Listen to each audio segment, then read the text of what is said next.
Today we are analyzing Legally Blonde. What, like it's hard? Hello Starlets, I'm Sarah from Everyday Starlet. Welcome to my channel. I make videos to inspire you to be the star of your own life. I'm continuing my masculine, feminine energy examples film breakdown series with a classic, Legally Blonde. Some of you may not think it's a classic, but to me, it will always be a classic. Now the reason I wanted to analyze this film was for a few reasons. One, because this film is actually it holds a very special place in my heart for a few different reasons, but also because in a few of my other film breakdowns, I have mentioned the masculine and feminine archetypes. Both masculine and feminine energies have different archetypes within those energies, and those are archetypes that we all embody. We all have them within us, but some of us are stronger in some of them than others. I really wanted to do a video really analyzing the feminine archetypes. I'm going to do a masculine archetypes breakdown in another video. I wanted to do a video where I really analyzed all of the feminine archetypes so I could really break them down, so then in future videos I can refer back to this one if you have questions about specific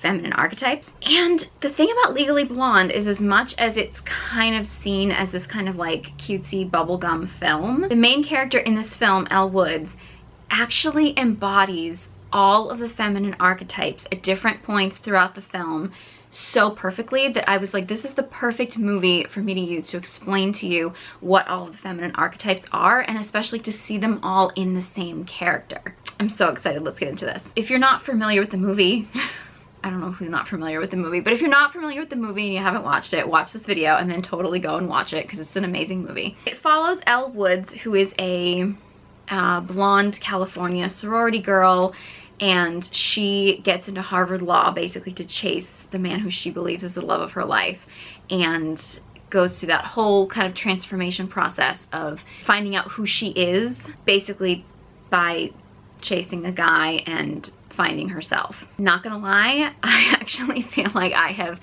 lived the storyline of Legally Blonde over and over and over again throughout my life. Gotta tell ya, it resonates, and I'm sure I'm not the only woman that resonates with. A lot of things that I've done in my life have come from me desperately trying to impress a man, and it rarely ever works in impressing the man, but I've had a lot of personal growth and a lot of really great experiences along the way. So while I wouldn't necessarily advise that path, I have to say there have definitely been some plus sides to it. I also have to say, as much as I'm not from California, but I am blonde and probably look more like I'm from California. I actually am from Massachusetts, born and raised, but I actually used to, back when I did stand-up comedy, I used to work a lot in Harvard Square, basically on the Harvard campus, right near the Harvard Law School. And the way people would stare at me when I was walking around Harvard was very similar to the way people would stare at Elle when she was first arriving at Harvard. So I feel her, even though I've never been to law school. I've never actually been to Harvard. I feel it, I'm just saying. So there are 7 feminine archetypes, and Elle Woods does such a brilliant job of embodying all of these archetypes. So we're gonna go through each one of these. Now the first feminine archetype, which is super common in most films, I've actually mentioned it in most of my other film breakdowns because I feel like it's a very common archetype for female characters in movies, is the maiden character. Now the maiden character is typically found in youth, although I do firmly believe that women can embody their maiden character throughout their life. It is basically that innocent, wide-eyed, playful energy, which is more acceptable in women in their youth typically. But I find, I don't know, I would like to think that I could embody my maiden energy. I mean, I'm no longer in my youth, and I like to think that I still embody it. So I believe that women can embody their maiden energy as long as they want to. It's just tapping into that youthful, playful spirit, that wide-eyed, open to anything that the universe has to offer them energy. Elle is especially in this energy at the very beginning of the film, in both the positive and the negative sides. Now these archetypes can have wounded qualities. Very typically wounded quality of the maiden archetype is they tend to want to be rescued. They have that sort of Disney princess, like waiting for the prince to come and rescue them kind of energy. He's proposing. I can't look like I would on any other date. This is the date. The night I'll always remember. I want to look special. Bridal. But not like I expect anything. Which I don't like to think of as a bad thing per se. However, it can tend to lead you down the path of possibly attaching yourself to the wrong man, which is something that Elle clearly does in the beginning of this film. Elle? If I'm gonna be a senator, well, I need to marry a Jackie. Not a Marilyn. So you're breaking up with me because I'm too blonde? However, it's also that energy of like just wide-eyed innocence of she decides that she needs to go to Harvard and she's going to go to Harvard Law. What are your backups? I don't need backups. I'm going to Harvard. That wide-eyed maiden energy that I think is what makes us fall in love with her at the beginning of the film. Maiden energy is just, it's very lovable. It really is. The next feminine archetype is the mother. Now, many people believe that the maiden energy exists, and then once you step into the mother energy, you give up the maiden and then you step into the mother, which usually happens essentially when a woman takes on, you know, she has a baby or she becomes an actual mother. I'm actually more of the school of thought that believes that you can embody the mother and the maiden throughout your life, depending on what situation that you're in. I feel like I have, and I feel like Elle is a great example of that. Elle isn't ever a mother, per se, in this film, as far as actually having a child. She does have a dog, Bruiser, who she obviously loves very much and takes care of. However, she has a very mothering energy in her life to many people. You get the impression in the beginning of the film that because she is like the leader in her sorority, that the girls come to her for help with makeup tips and different things like that. She's very a mother energy in her sorority. And she also takes on the mother energy a lot when she meets Paulette, who is definitely a favorite character in this film. Paulette is her manicurist, and Paulette is just obviously a bit older than Elle, but she is very awkward, has had a really rough life, and has a crush on the UPS man and doesn't really know how to talk to him. Like, she's just kind of a little bit lost. And Elle takes her under her wing and really nurtures her. The way that Elle is with Paulette is just, it's very mothering energy. It's very much like, I care about you and I want to take care of you. Oh, come on, what's the point? Trust me, Paulette, you have all the equipment. You just need to read the manual. Do you know what I'm saying? It's that warm, nurturing energy of like a great big warm hug. The next archetype is the wild woman. The wild woman is fearless. She goes for it. She follows her intuition and she doesn't let anybody stand in her way. Elle is a wild woman throughout the entire movie. I mean, the fact that she so fearlessly goes to a whole other part of the country, a whole other world that she's not familiar with at all, because she's so determined as to what she wants to do. You know, a lot of people telling her it's a bad idea, but she just believes it's the right thing and she just goes for it. She follows her intuition a lot throughout this entire film, and she's really good at reading people. She's really good at picking up on what people need. She's really good at picking up on clues to people. She reads people really well. She in her first court case that she's a part of as an intern, she knows that Brooke is innocent. She just believes that Brooke is innocent. Her intuition is telling her that Brooke is innocent, even though all the evidence is to the contrary. I just don't think Brooke could have done this. Exercise gives you endorphins. Endorphins make you happy. Happy people just don't shoot their husbands. They just don't. She believes that Brooke is innocent, and that's her instinct. She picks up on that the pool boy is gay. I mean, she can read people so well, and she follows her intuition, and she goes for it. Even when people dismiss her, she speaks her truth. She speaks her mind, she speaks her truth. And this goes throughout the whole film, is she walks into things, and it is, yes, a very wide-eyed, playful maiden energy. There's a lot of innocence to her, but there's a lot of fearlessness to her. Even at times when you sense that she's nervous, she goes for it anyway. Like, she does not back down, and that is wild woman all the way. The next archetype is the lover archetype. Now, because this film is very it's very PG. I mean, Elle is a sexy woman, obviously, but they don't emphasize her sex appeal quite as much because it is a younger, more youthful film. But the lover archetype does not always have to be sexual. It's usually tied to sexual energy, but it's also tied to sensual energy. It's tied to just the pleasures and joys of life. Elle embodies that throughout the entire film. In the clothes that she wears, she always wears clothes that make her feel beautiful. You know, it's not just about aesthetics, it's about the colors that she chooses. She always puts herself together. She has a pink resume that's scented. Here it is.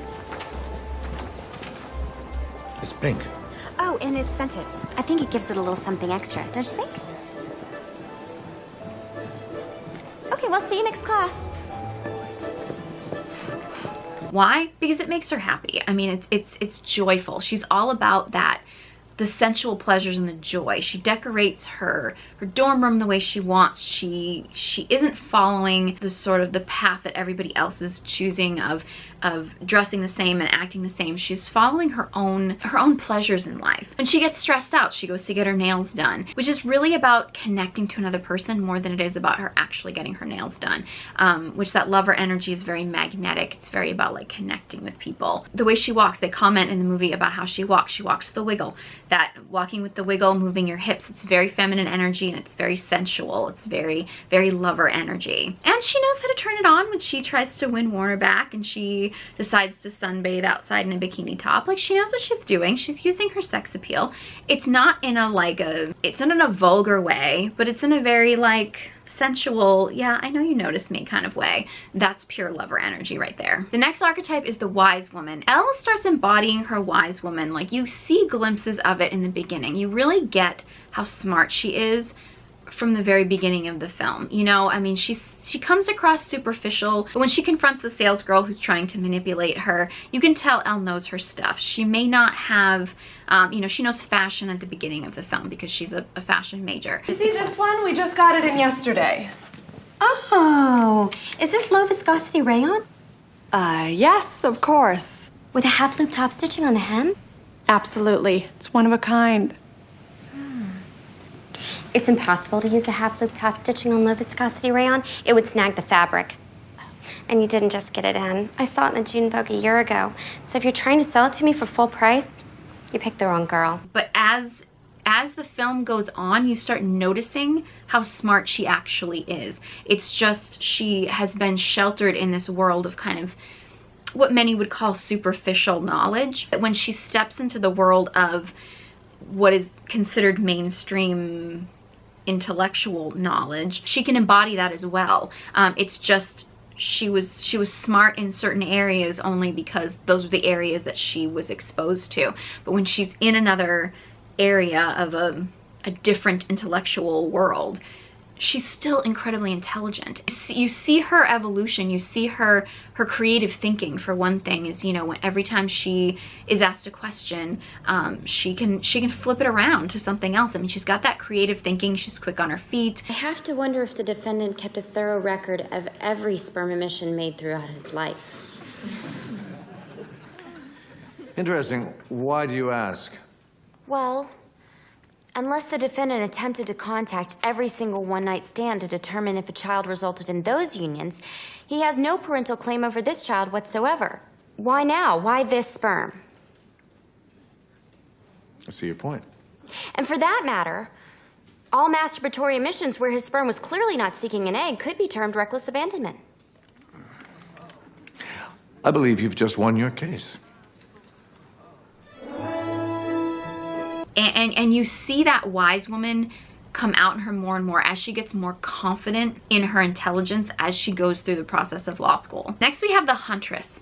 The Huntress is, I mean, Elle is essentially hunting Warner throughout most of the film, which isn't necessarily the most healthy way of using the Huntress, I wouldn't say, but it is that energy of, it's a warrior energy, and she uses that, and she also uses that when people try to question her. When she's at Harvard and people try to take her down, Vivian tries to take her down a few times. Well done, Miss Kensington. You've obviously done your homework. Now, let us look at Malum Prohibitum a little more closely. It has been said... Yes, Ms. Woods. I changed my mind. I'd pick the dangerous one, because I'm not afraid of a challenge. It's that energy that comes out when she needs it. She still keeps herself very feminine. The Huntress energy is the most masculine of all the feminine archetypes, and Elle really keeps herself very feminine throughout this film. She does slip into that Huntress energy when she feels like she needs to. The Huntress energy embodies a lot of courage, like the courage of a warrior, which she has throughout the whole film. It's the energy that she gets up in the courtroom, and even though she's nervous, even though she's scared, she gets up in that courtroom and she starts questioning her first witness, and that's courage. That's courage right there. That's her embodying that energy of, I'm gonna do this. And she's, for one, she's also protecting Brooke. That Huntress energy of having that sort of fearless courage to fight for the people that you love. Then of course there is the Queen. The Queen is, I mean, she really is the embodiment of all of these energies put together, in addition to like a regal confidence, really stepping into your own and being your own person and really knowing fully who you are. That's queen energy right there. Well, Elle is very much, I think, a queen-like person, and she does embody all of these energies throughout the film. It's really in the end, in the final scene, and I'm going to give you a spoiler alert if you haven't seen the movie. I'm going to talk about the end of the film, so if you haven't seen the movie, fair warning. But yeah, at the end of the film, she really embodies her queen. You can see it in like her final interrogation scene when she's interrogating her witness, and she's got that playfulness of youth telling a story. She's having fun with it. You know, a girl in my sorority, Tracy Marcinko, got a perm once. We all tried to talk her out of it. Curls weren't a good look for her. Mother energy is there, obviously, because she's being warm. She didn't have your bone structure. She's got her wild woman and her huntress, which are just fearlessly going for it. And if in fact you weren't washing your hair, as I suspect you weren't because your curls are still intact, wouldn't you have heard the gunshot?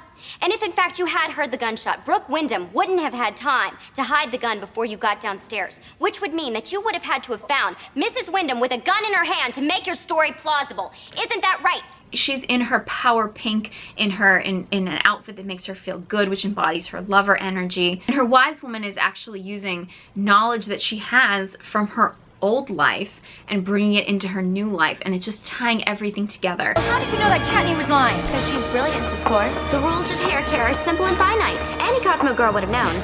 And then at the end, when the man that she's been chasing for the whole film, again, spoiler alert, when the man that she's been chasing for the whole film finally decides that she's good enough for him, she finally realizes that she has moved on. She's up-leveled. He's not a king energy at all, and we're not going to get into the masculine archetypes, but he's not embodying his king. She needs a king. She needs a king energy because she's now stepped into her queen. You must always have faith in yourself. It's so good. It's so good. This movie is just so good. And we're not talking about the masculine archetypes at all, but I do want to make a few notes about masculine and feminine archetypes. Obviously, Elle is very much in her feminine energy throughout this film. It is a little wounded sometimes in her needing a savior in Warner, and then that sort of like aggressively chasing him kind of energy. That's some wounding there, but in general, she's very feminine throughout the film. Not just because she's girly, but because she's really embodying that feminine energy of all the archetypes that I mentioned. The males in this film, I'd say Warner and Callahan specifically, they're in their ego. They're definitely in their ego. They're definitely like wounded characters. They're living out their ego. They really aren't, they definitely aren't embodying healthy masculinity, I'll put it that way. Emmett in this film, he's that king energy. He's very much a king energy, which is why he finds Elle so magnetic, because he realizes her potential, and he sees her queen before she sees her queen, because he's embodying that king-like masculinity of that regalness, of that confidence. And you notice at times in the film, he helps her a few times in the film because he's got so much faith in her, but he doesn't rescue her. He lets her be her, and he encourages her to be her. No, she'd stashed it by then. Move to strike that from the record, Your Honor. It's speculation. So stricken. And he does help her, but it's not from an ego place of, I need to prove that I'm better than her so I can help her. It's from a place of, I know how much potential she has, and I want to see her shine.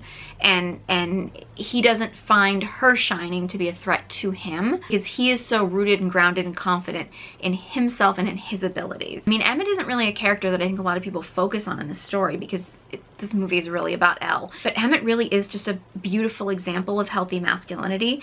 He doesn't steal the show at all, but really healthy masculinity doesn't tend to steal the show. The feminine can very often be kind of the star, because feminine energy is so magnetic and masculine energy is so solid and rooted and grounded. But yeah, I loved rewatching this film and breaking it down for you. I hope that this explained a little bit more of what I mean when I mention the feminine archetypes. So in the future, when I talk about feminine archetypes in other films. I can reference back to this video so you guys can learn more about what I mean by the feminine archetypes. And I'm looking for a film to talk about the masculine archetypes. There's not quite as many of those. If you have any suggestions of movies that you'd like me to break down, I mostly do old Hollywood films, but I'm open to like obviously newer classics like this one. I'd always love to hear your suggestions. Any thoughts about the feminine archetypes, masculine and feminine energy, or any other films you'd like me to break down or topics you'd like me to discuss, please leave them in the comment section below. I'd love to hear from you. I love your suggestions. If you enjoyed this video and want to see more content like this, please give it a thumbs up and hit that subscribe button. You can follow me on all my social media channels. The links will all be in the description box below. I'm especially active on Instagram. Thank you guys so much for watching, and I hope you join me next time.